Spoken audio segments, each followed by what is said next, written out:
আল্লাহ বলে আমার সাথে যদি সাক্ষাৎ চাও তাহলে তোমার নেক আমল করা লাগবে, বদ আমল না। কি আমল? নেক আমল করো।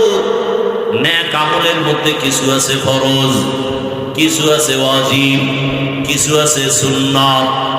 5 বেলার নামাজ পড়ো ফরজ, রমজানে রোজা রাখো ফরজ, ধনী বছরে একবার যাকাত দাও ফরজ, জীবনে একবার বাইতুল্লাহ বুকে লাগাও গিয়া হজ করো ফরজ, বিতির নামাজ পড়ো ওয়াজিব। আবার কিছু আছে সুন্নতের আমল। দস্তারখান ব্যবহার করো, ঘর থেকে বের হও ডান পা দিয়া সুন্নত, ঘরের মধ্যে গিয়া ঢুকো ডান পা দিয়া সুন্নত।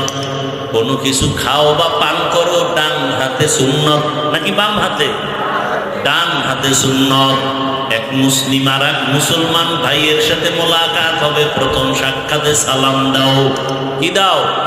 সালাম দাও, সুন্নত। জুতা পরার সময় ডান পাও ডান জুতায় আগে ঢুকাও, সুন্নত। বাম পাও বাম জুতায় পরে ঢুকাও, সুন্নত। জুতা পরার পরে যখন কদম দিয়া হাঁটা শুরু করবা, ডান পা দিয়া কদম শুরু করবা, সুন্নত। খানা খাইতে যখন বসবা, হাতের দোনো কবজি ধুইয়া খাইতে বসো, সুন্নত। খানাটা প্লেটের ডান দিক দিয়ে শুরু করো, সুন্নত। হালকা লবণ নাও, সুন্নত। খানার মধ্যে দোষ তালাশ করবা না, বরং শুকর আদায় করো। লাকাল হামদু ওয়া লাকাশ শুকর বলো, সুন্নত। খানার শেষে প্লেটটা চেটে চেটে খাও, এটা সুন্নত। হালাল খানা